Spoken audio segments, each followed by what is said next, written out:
Hello students, now we are going to discuss our next topic and the topic is numeric literals. This one is here. So numeric literals is classified into three parts. First is what integer, float and complex. ठीक है, तो what is integer? Integer जैसे आप लोग देखे होंगे maths में plus और माइनस साइन के साथ जो भी नंबर 0 to 9 होता है उसे हम इंटीजर कहते हैं। मतलब -1 भी इंटीजर होगा, +1 भी होगा, उसी तरह -9 भी इंटीजर होगा और +9 भी होगा। ठीक है, देन आफ्टर यहाँ पे देखिएगा ऑफन कॉल जस्ट इंटीजर और इंट्स आर पॉजिटिव और negative whole number with no decimal points. ठीक है, this one is here most important, with no decimal points. And what is float? Float is what? Float means हो गया कोई भी real number. Real number means decimal number, जैसे 1.0 से start हो और कोई भी नंबर हो जो डेसिमल फॉर्मेट में हो, लाइक 2.97, इस तरह का कुछ भी। ठीक है, उसे हम फ्लोट नंबर कहते हैं। तो यहाँ पे दिया हुआ है,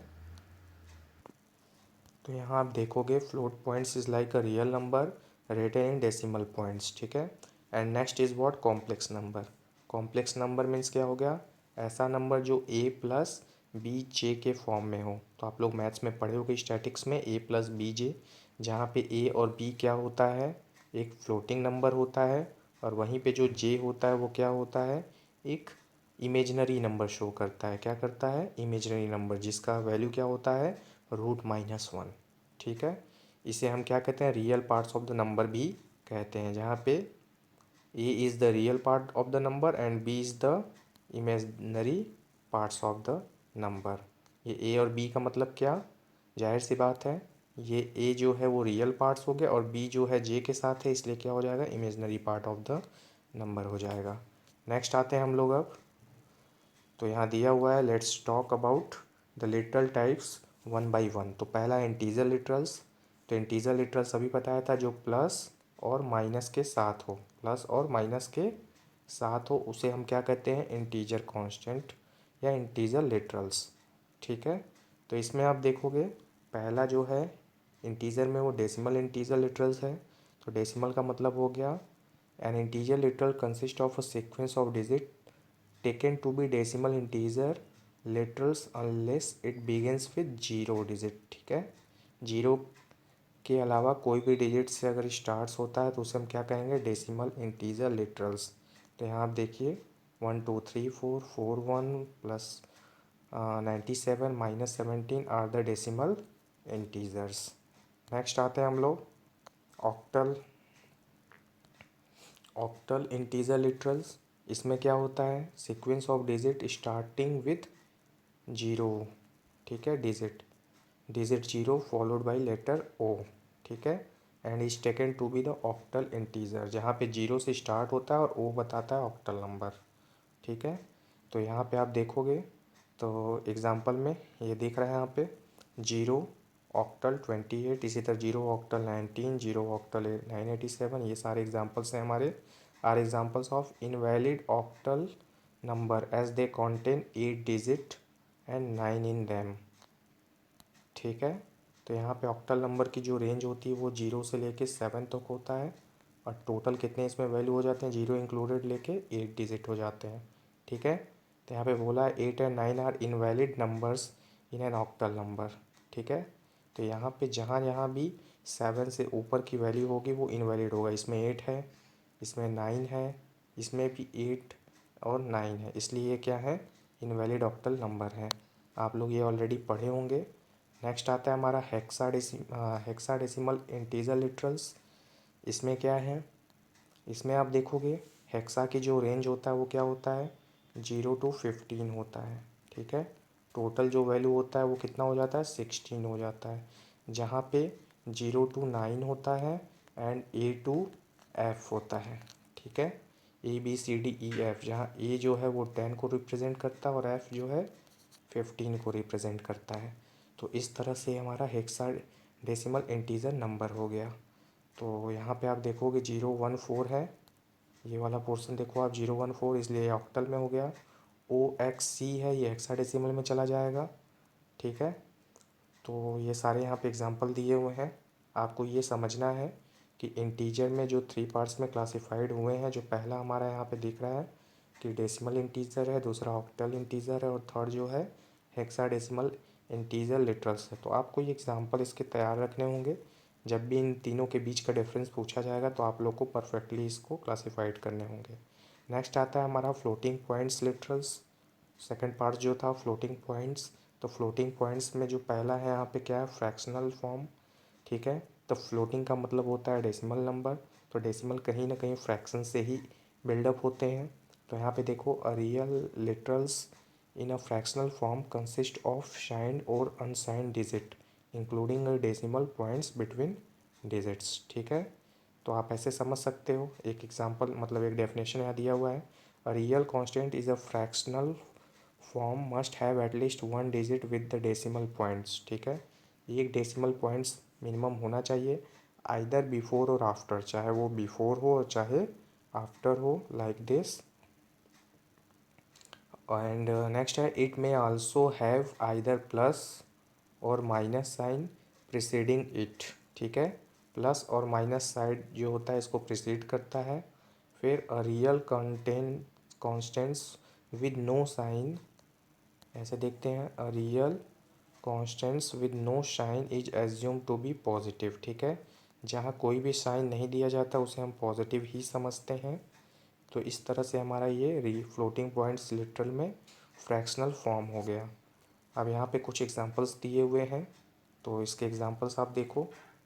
यहाँ पे हो गया 7, फिर +17। तो यहाँ आप देखोगे कि ये 7 दिया हुआ है जिसका नो डेसिमल पॉइंट्स है, तो बाय डिफ़ॉल्ट इसे हम 7.0 ही समझेंगे। ठीक है, उसके बाद जो है अगला दिया है +17/2, जो कि क्या है, एक इलीगल सिंबल्स है। फिर 17,250.26.2, ये 2 डेसिमल पॉइंट्स दिखा रहा है। और उसी तरह ये दिया हुआ है कॉमा नॉट अलाउड। ठीक है, तो ये सारे इसके फीचर्स दिए हुए हैं कि क्या अलाउड है और क्या नॉट अलाउड है। नेक्स्ट आता है हमारा एक्सपोनेंट फॉर्म। तो एक्सपोनेंट फॉर्म में आप देखोगे जो पावर बिल्डअप करता है, फिजिक्स में भी आप लोग पढ़े होंगे, जहाँ ई बताता है इसका पावर। ठीक है, तो यहाँ पे एक्सपोनेंट फॉर्म हो गया। तो इसके डायरेक्ट एग्जांपल आप लोग देख लो। एग्जांपल में आप देखोगे यहाँ पे ये exponent of 8, exponent of 4, exponent of -3, ये सारे दिखा रहे हैं। ठीक है, तो ये सारे एक्सपोनेंट फॉर्म में बिल्डअप्स हो गए। तो ये हो गया हमारा एक्सपोनेंट फॉर्म। फ्रैक्शनल फॉर्म के बाद एक्सपोनेंट फॉर्म ख़त्म हो गया। एंड नेक्स्ट आते हैं हम लोग अब इसके इस चीज़ को यहाँ पे एग्जांपल ये प्रैक्टिकली करके दिखाया हुआ है। तो आगे बढ़ते हैं हम लोग। अब आता है हमारा बुलियन लिटरल्स। तो सबसे पहले आपको ये समझना होगा, ये जो इंटीजर्स हम लोग पढ़ रहे हैं बहुत ही इंपॉर्टेंट है। कैसे हम इंटीजर्स का अपने प्रोग्राम में यूज़ करेंगे, यूज़ करने से पहले मुझे अच्छे से समझना है कि एग्जैक्टली ये होता क्या है। ठीक है, इसके कैसे सिंबल्स होते हैं, कैसे रिप्रेजेंट करते हैं, फिर धीरे धीरे आप लोग को ये आगे भी सीख जाएंगे। नेक्स्ट आता है बूलियन लिटरल्स। तो Boolean as the name suggested, Boolean क्या होता है, जो यस या नो फॉर्म में होता है। ठीक है, ऐसा नंबर या ऐसा वैल्यू जो यस या नो को रिप्रेजेंट करता है वो क्या होते हैं, बूलियन होते हैं। ठीक है, तो जिसको यस या नो को हम क्या कहते हैं, ट्रू भी कहते हैं और फॉल्स भी कह सकते हैं। तो इस तरह से हो गया। नेक्स्ट आता है हमारा यहाँ पे स्पेशल, नेक्स्ट आता है हमारा स्पेशल लिटरल, जिसे स्पेशल लिटरल नन हो गया। तो इसमें क्या है, आप देखो यहाँ पे वैल्यू 1 इज इक्वल टू, यहाँ पे 10 दिख रहा है, फिर value 2 is equal to none हो गया। ठीक है, तो ये स्पेशल लिटरल्स में आ गया नन हमारा। नन का मतलब हो गया जहाँ पे कुछ भी नहीं है, वैल्यू हमारा 0 के बराबर है। ठीक है, value 2 is equal to none. उसी तरह वैल्यू 1 यहाँ 10 आया था, वैल्यू 2 नन था इसलिए कुछ भी नहीं आया। प्रिंट वैल्यू 2 की है तो यहाँ पे नन लिख कर आ गया। यहाँ देखोगे आप प्रिंट वैल्यू 2 की है तो यहाँ पे हमारा नन लिख कर आ गया।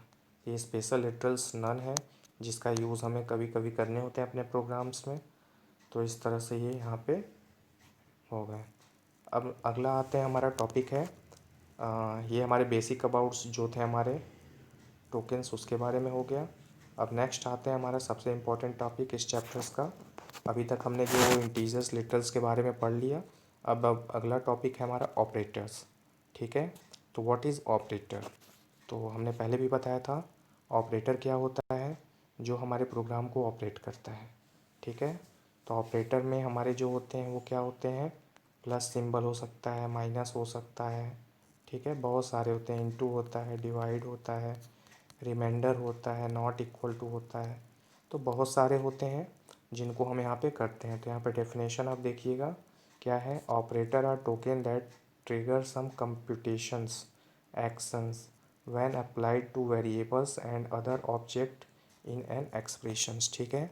ये क्या करते हैं, ये ट्रिगर करता है हमारे टोकन को। टोकन क्या होता है, जो स्मॉलेस्ट इंडिविजुअल यूनिट होता है उसे टोकन कहते हैं। तो उसको ट्रिगर करता है, कैसे करता है कि वो किसी तरह का एक्शन परफॉर्म करे जो हमारे वेरिएबल्स होते हैं या फिर ऑब्जेक्ट्स होते हैं, या फिर मैं यूँ कहूँ एक्सप्रेशन होता है, जैसे ए प्लस बी इज़ लाइक का एक्सप्रेशन हो गया। तो ये हमारे वेरिएबल कहें या टोकन कहें, अब इसको ये क्या कर रहा है, ट्रिगर कर रहा है, लाइक प्लस करा रहा है, एक प्रोसेस करा रहा है, ठीक है। तो नेक्स्ट आते हैं हम लोग यहाँ पे यूनरी ऑपरेटर। इसके जो पार्ट्स होते हैं वो पहला है यूनरी ऑपरेटर। देखिए यहाँ प्लस सिंबल होता है यूनरी प्लस में, माइनस सिंबल यूनरी माइनस में। ये सिंपल जो डैश होता है बिटवाइज कॉम्प्लीमेंट कहते हैं इसको। और नॉट लॉजिकल, ये जो नॉट होता है कीवर्ड्स वो लॉजिकल नेगेशंस में आते हैं, ठीक है। अब ये यूनरी, यूनरी का मतलब जनरली ये वन होता है, ठीक है। और बाइनरी, बाइनरी का मतलब जो होता है वो टू होता है। तो आगे देखते हैं हम लोग बाइनरी क्या होता है। तो बाइनरी ऑपरेटर्स में हमारे यहाँ देखिएगा अर्थमेटिक ऑपरेटर्स आते हैं जहाँ पे ए प्लस बी, ठीक है, दो ऑपरेटर्स के बीच में काम कराता है, इसीलिए यहाँ पे बाइनरी मतलब दो ऑपरेटर का यूज़ हो रहा है, दो वेरिएबल्स का यूज़ हो रहा है, तो इसीलिए यहाँ बाइनरी में हो गया, ठीक है। तो यहाँ पे plus minus addition subtraction division remainder exponent और फ्लोर डिविजन्स हो गए। उसी तरह यहाँ पे बिटवाइज हो गया, बिटवाइज ऑपरेटर नेक्स्ट हो गया हमारा। बिटवाइज ऑपरेटर में क्या हो जाएगा, एंड हो जाएगा, ठीक है।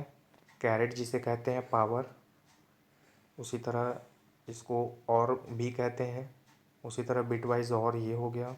शिफ्ट ऑपरेटर में देखिए यहाँ पे डबल लेस देन, उसी तरह डबल ग्रेटर देन दिख रहा है ना। ये आपको याद रखने होंगे सभी ऑपरेटर्स, तभी आप अपने प्रोग्राम में इसका प्रॉपर यूज़ कर पाएंगे। एटलीस्ट सबकी पहचान होनी चाहिए कि ये less than double less than का क्या कहते हैं, डबल ग्रेटर देन को क्या कहते हैं। नेक्स्ट आता है हमारा आइडेंटिटी ऑपरेटर। तो आइडेंटिटी ऑपरेटर क्या होता है, देखिए यहाँ पे इज, ठीक है। इज एक क्या है, ऑपरेटर है, जैसे कि हम लॉजिकल वे में यूज़ करते हैं कि ए इज बी, यदि ए की वैल्यू बी है then continue, A is not B, यदि ए की वैल्यू बी नहीं है देन विल कंटिन्यू, ठीक है। तो इसी तरह इज नॉट हो गया।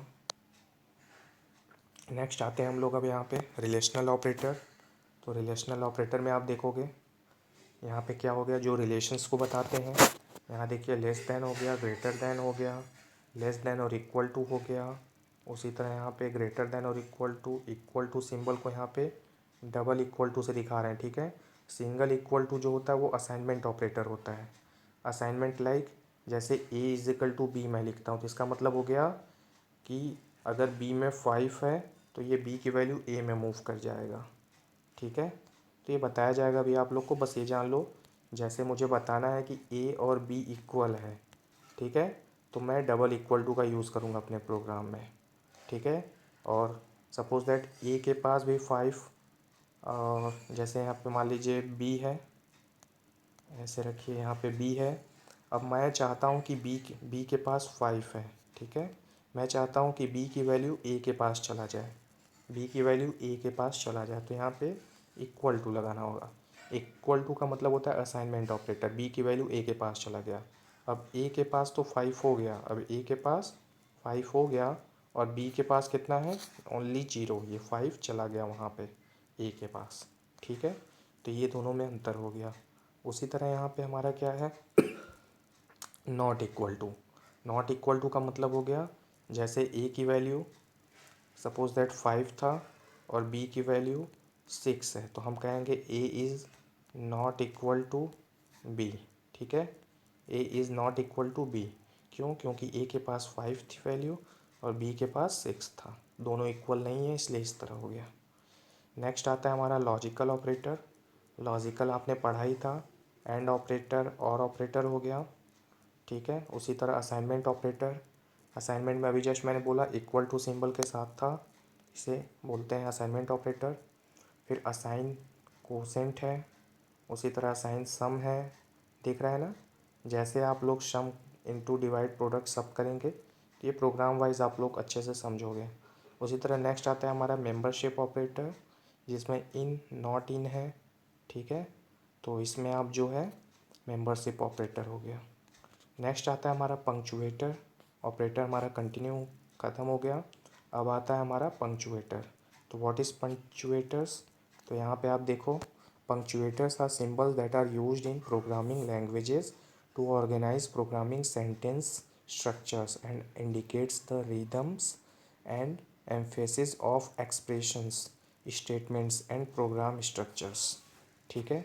तो हमारे जो ये पंक्चुएशंस होते हैं वो क्या करते हैं, एक प्रोग्रामिंग लैंग्वेज हो गया जिसमें हमारे प्रोग्रामिंग सेंटेंस स्ट्रक्चर्स ये सारे रिदमेटिक वे में वर्क करते हैं। तो ये पंक्चुएशन जो सिंपली होता है, जैसे ये हो गया, डबल कोट्स हो गया, हैश टैग हो गया, स्लैश हो गया, पैरेंथेसिस हो गया, बिग ब्रैकेट हो गया, कर्ली ब्रैकेट हो गया, एट द रेट हो गया, उसी तरह कॉमा हो गया, उसी तरह कोलन हो गया, उसकी तरह फिर अगेन यहाँ पे डॉट हो गया, फिर सिंगल इन्वर्टेड कॉमा हो गया, देन इक्वल टू हो गया। तो ये सारे हमारे पंक्चुएशन हो जाएंगे। नेक्स्ट आते हैं हम लोग, ये अभी तक हमने जो पढ़ा उससे रिलेटेड ये रिवीजन वर्क है, आप लोग अच्छे से पढ़ के समझ के आगे कंटिन्यू करिएगा। नेक्स्ट आते हैं अब हम लोग bare bones of Python program, ठीक है। अब हम कैसे अपने पाइथन प्रोग्राम्स को कंटिन्यू करते हैं, यहाँ पे आपको पूरा समझना होगा अच्छी से। तो ये एक पूरा प्रोग्राम्स दिया हुआ है, तो सबसे पहले हम इसके बारे में समझते हैं क्या होता है ये। तो let's take our discussions further, now we are giving to talk about the basic structures of a Python program. तो ये बेसिक स्ट्रक्चर्स हो गया, what it can contain before we produce have a look at following samples। तो यहाँ पे आते हैं, programme में दिया हुआ है, ये हैश टैग के साथ होता है। अगर ये देखिए यहाँ पे हैश टैग है, तो हैश टैग बताता है हमारा कि हमारा क्या है, एक कमेंट है जो कि वाइट स्पेस में कवर हो जाते हैं और हमारे रन कराते समय नहीं दिखाई देते हैं। तो this program shows the programming components and definition function C U follows. तो यहाँ से देखिएगा आप, तो ये हो गया डेफिनेशंस सी यू, ठीक है। ये हमारा क्या हो गया, ये ऊपर कमेंट्स बता ही रहा है, यहाँ देखिएगा ये भी कमेंट्स है। ये जो है हमारा फंक्शंस हो गया, क्या हो गया, ये हमारा फंक्शंस हो गया। जो फंक्शंस को हम लोग कैसे शो करते हैं, डेफ से हम लोग यहाँ पे क्या करते हैं, इसको रिप्रेजेंट करते हैं। तो जब भी कोई फंक्शंस क्रिएट करते हैं तो सबसे पहले हमें यहाँ पे डेफ लगाना होता है। तो और सी यू नाम से हमने एक फंक्शंस क्रिएट किया। ये मैं कुछ भी नेम दे सकता हूँ, ऐसा कोई रिकमेंडेशन नहीं है कि आप सी यू ही रखो, आप अपने अकॉर्डिंग कुछ भी रख सकते हो। इन्होंने सी यू रखा है। तो सी यू रखने के बाद आप देखोगे यहाँ पे इन्होंने क्या किया, प्रिंट किया टाइम टू से गुड बाय, टाइम टू से गुड बाय। जब भी प्रिंट कमांड के साथ हम कोई चीज़ लिखते हैं तो हमारे डिस्प्ले बॉक्स पे वो चीज़ दिख जाता है। तो हमारे डिस्प्ले बॉक्स पे ये दिख जाएगा टाइम टू से गुड बाय, ठीक है। अब ये फंक्शंस में क्यों लिया गया है, तो फंक्शंस आपने पढ़ा, अभी तो पढ़ा नहीं होगा। तो फंक्शंस क्या होता है एग्जैक्टली, शायद फंक्शंस आप फंक्शंस में जो भी चीज़ें हम लेते हैं उसको हम अगेन एंड अगेन कई बार यूज़ कर सकते हैं, जब चाहे तब उसको कॉल कर सकते हैं। नेक्स्ट आता है हमारा स्टेटमेंट। आपने स्टेटमेंट्स पढ़ा होगा लास्ट टाइम में, उस समय समझ में नहीं आता था कि क्या यूज़ है स्टेटमेंट का। तो ये देखिए यहाँ पे पहला A is equal to 15, B is equal to A minus 10, print A plus 3, ठीक है। और if B is greater than 5 then print this. तो यहाँ से पहले इस स्टेटमेंट को समझिए, ए की तो आप इसमें देखोगे कि यहाँ पे जो हमारा ए इज़ इक्वल टू 15 है, जैसे यहाँ देख लो ए इज़ इक्वल टू यहाँ पे 15 है, उसी तरह बी इज़ इक्वल टू यहाँ पे ए माइनस 10 हो गया, उसी तरह प्रिंट ए प्लस 3 हो गया, और if B is greater than 5 हो गया। तो यहाँ पे आप ये समझना होगा कि क्या क्या स्टेटमेंट्स है। तो ये हमारा स्टेटमेंट्स हो गया, ये देखिए फिगर आउट किया हुआ है। एक्सप्रेशन इनको ही कहते हैं, यहाँ पे एक्सप्रेशन भी फिगर आउट किया हुआ है। नेक्स्ट आता है हमारा आइडेंटिशंस, जिसे हमने पढ़ा था अभी। तो ये एफ़ और एल्स के साथ जो प्रिंट वैल्यू है वो आइडेंटिशंस हो गया, ठीक है। और यहाँ पे आप देखो शी यू, जो यहाँ पे फंक्शंस हमने लिया हुआ था, यहाँ पे देखो, हाँ, ये हमने शी यू एक फंक्शन जो लिया था, यहाँ से मैंने इसको कॉल किया हुआ है, ठीक है। तो शी यू जब मैं दूंगा तो यहाँ लिखा है ना calling above definition function C U, तो इसके अंदर जो भी स्टेटमेंट होगा वो रन कर जाएगा, मीन्स वो वैल्यू वहाँ पे यहाँ कॉल करने पे रन कर जाएगा। नेक्स्ट आते हैं हम लोग एक्सप्रेशंस, जो अभी हमने देखा, स्टेटमेंट्स देखा, कमेंट्स देखा, फंक्शंस देखा, ब्लॉक एंड आइडेंटिफिकेशंस देखा, ये सारे चीज़ हम अपने प्रोग्रामिंग में देखें। तो अब एग्जैक्टली एक्सप्रेशंस होते क्या हैं, तो इस चीज़ को यहाँ पे प्राइवेटली समझाया गया है। एक्सप्रेशंस में आप देखो यहाँ पे, एक मिनट, तो एक्सप्रेशंस में आप देखोगे यहाँ पे कि 15 है, 2.9 है, ठीक है, that are values only. It means expressions में तो क्या होते हैं, मतलब कोई वेरिएबल के साथ एक कम्बिनेशंस होता है, बट यहाँ पे क्या है, केवल वैल्यूज़ दिखा रहा है, ठीक है। बट अगले ही केसेस में दिखा रहा है a+5 और 3+5/4, ठीक है। तो ये कॉम्प्लेक्स एक्सप्रेशंस है। उसी तरह यहाँ पे तो एक डेफिनेशन से यहाँ दिया हुआ है कि expressions is any legal combinations of symbols that represent a value, ठीक है। मतलब एक सिम्बल्स के साथ जो वैल्यूज़ को रिप्रेजेंट करता है उसे हम क्या कहते हैं, एक्सप्रेशंस। तो आप इसमें बताओ 15 है, नहीं है, a-10 है, a+3 है, बिल्कुल है।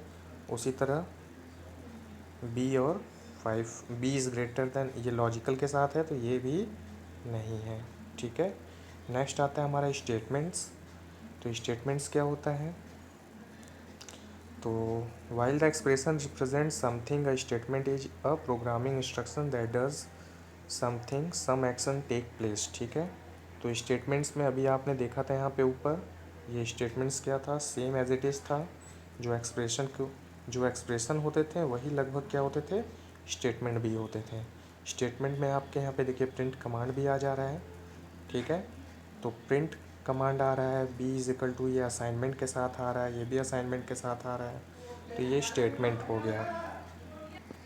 तो उसी तरह यहाँ पे स्टेटमेंट में भी आप देखोगे कि ये जो हमारे होते हैं, एक मिनट मैं इसको नीचे कर दूँ, बाय दिस वन। तो स्टेटमेंट हो गया print hello, this statement calls print functions if B is greater than A, ठीक है। वहाँ पे आपने देखा था असाइनमेंट के साथ काम कर रहा है, प्रिंट कमांड के साथ काम कर रहा है, तो उसी तरह यहाँ पे क्या हो जाएगा, बी इज़ ग्रेटर देन 5। तो यहाँ पे statement is the programming instructions that does something और सम एक्शन टेक्स प्लेस। तो यहाँ पे क्या एक्शंस लिया जा रहा है, प्रिंट लिया जा रहा है, और अगला क्या एक्शंस लिया जा रहा है, तो अगला एक्शंस यहाँ पे if B is greater than 5, ठीक है। तो ये हमारे स्टेटमेंट्स में आ गए। उसी तरह आगे भी यहाँ दिया हुआ है, ये सारे हमारे स्टेटमेंट्स में आ जाएंगे, जहाँ पे कुछ भी क्या हो जाएगा, कुछ कमांड्स लिया जाएगा, कुछ इंस्ट्रक्शंस लिया जाएगा। स्टेटमेंट एग्जीक्यूट्स एंड मे और may not yield a value, ठीक है। स्टेटमेंट एग्जीक्यूट होगा लेकिन यह वैल्यू को इल्ड कर सकता है, बदल सकता है, या फिर बदल नहीं भी सकता है। नेक्स्ट आता है हमारा कमेंट्स। कमेंट्स आपने देखा था हैश टैग के साथ जो भी चीज़ें हम लिखते थे वो कमेंट्स में जाता था, ठीक है। तो इसके अकॉर्डिंग अब क्या हो जाएगा, कमेंट्स यहाँ दिया हुआ है, तो कमेंट्स का मतलब हो गया कि जो भी चीज़ हम कमेंट्स में लेते हैं वो क्या करता है, क्वेश्चन टैग की तरह हमको रिप्रेजेंट करता है। कोई भी प्रोग्रामर जब प्रोग्राम देखेगा तो उसके पास ये इन्फॉर्मेशंस वहाँ पे कमेंट में होना चाहिए कि एग्जैक्टली ये किस तरह का प्रोग्राम है। तो जो भी अच्छे प्रोग्रामर्स होते हैं वो हैश टैग कमेंट में वहाँ लिख देते हैं कि this process is by this, मतलब वहाँ पे पूरा इन्फॉर्मेशंस देते हैं अपने प्रोग्रामिंग का, ठीक है, हैश टैग के साथ। और जब वो उसको रन कराते हैं, तो जब रन कराएंगे तो क्या होगा, जो हैश टैग होता है वो उसको क्या करता है, रीड नहीं करता है, वो पूरी तरह से उसको लेफ़्ट कर देता है, ठीक है। तो इसीलिए इसको हम कमेंट कहते हैं। तो यहाँ पे कमेंट में बोला गया है, पहला पॉइंट्स है, a physical line beginning with this means hash tag are the full line comments, ठीक है। There are 3 full line comments in the above programs. तो यहाँ पे 3 दिया हुआ है। पहला है this program shows a programs components, ठीक है, this program shows a program components. अगला दिया है definitions of function C U follows and the main program code follows now. तो पहला जो देखिए यहाँ पे this program shows a program components बोल रहा है, ठीक है। तो ये हमारे कमेंट्स हैं। कमेंट जो है ये प्रोग्राम्स के कंपोनेंट्स को क्या कर रहा है, शो कर रहा है, मीन्स उसके बारे में बता रहा है। अगला बोल रहा है कि definition of function C U follows, ठीक है। अब सी यू हमारा जो था उसके बारे में वो क्या डेफिनेशंस कर रहा है, तो यहाँ पे आप देखोगे कि ये जो हमारा सी यू था, ठीक है, तो यहाँ पे सी यू को इन्होंने क्या किया, ये बताया है कि definitions of C U follows, ये क्या है, कमेंट्स में चले गए हैं, इसके बारे में ये बता रहा है सी यू के बारे में, ठीक है। तो नेक्स्ट आते हैं हम लोग,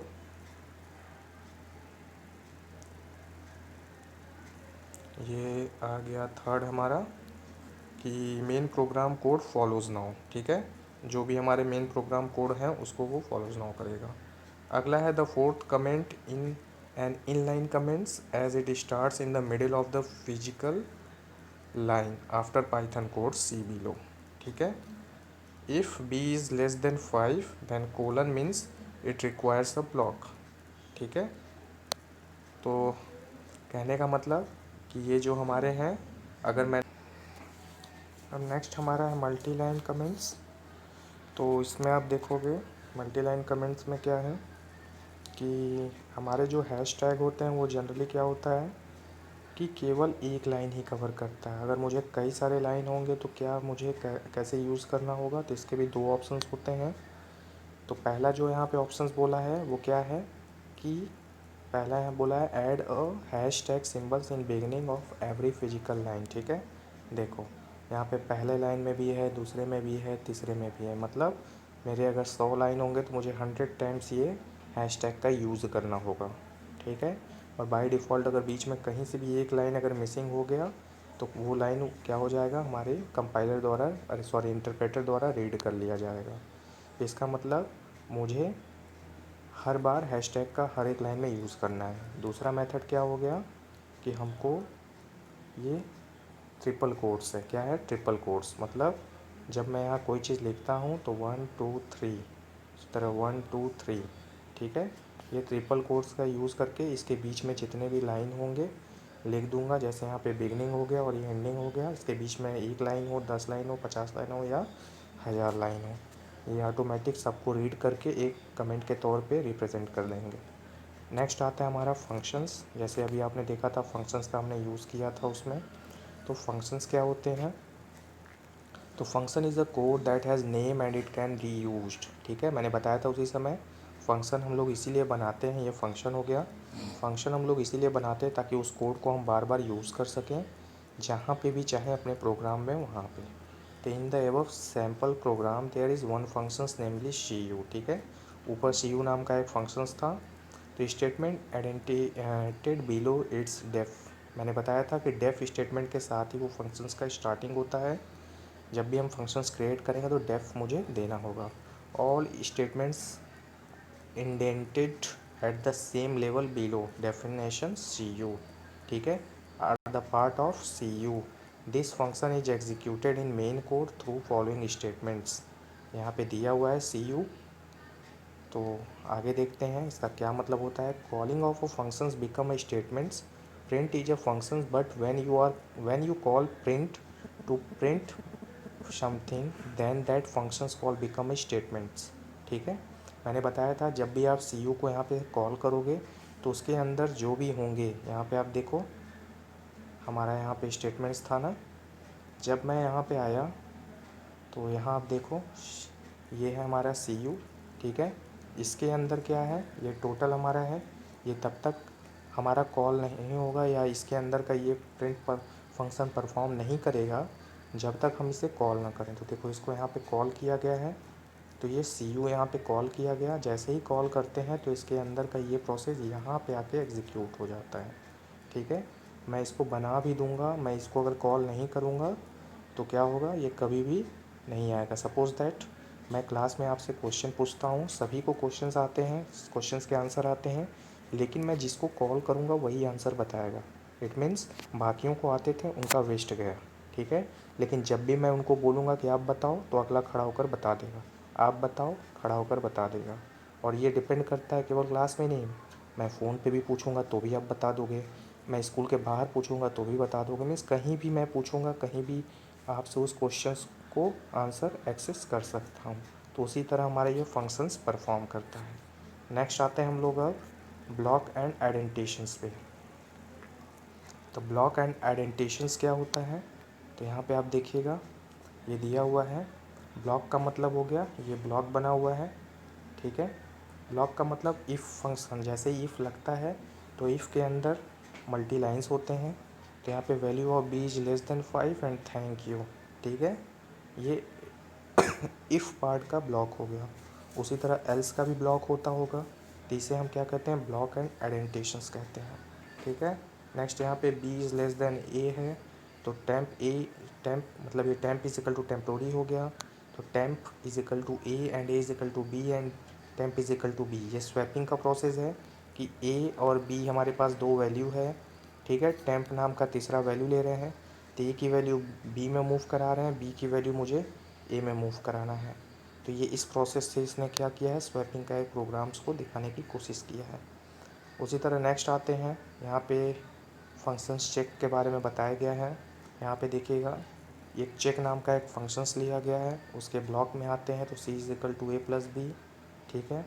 उसके अंदर आता है तो ये वैल्यू को ऐड करता है। फिर यहाँ पे एडेंट ब्लॉक यूज़ हो रहा है सी इज़ लेस देन 50, देन ये हमारा परफॉर्म करेगा, ठीक है।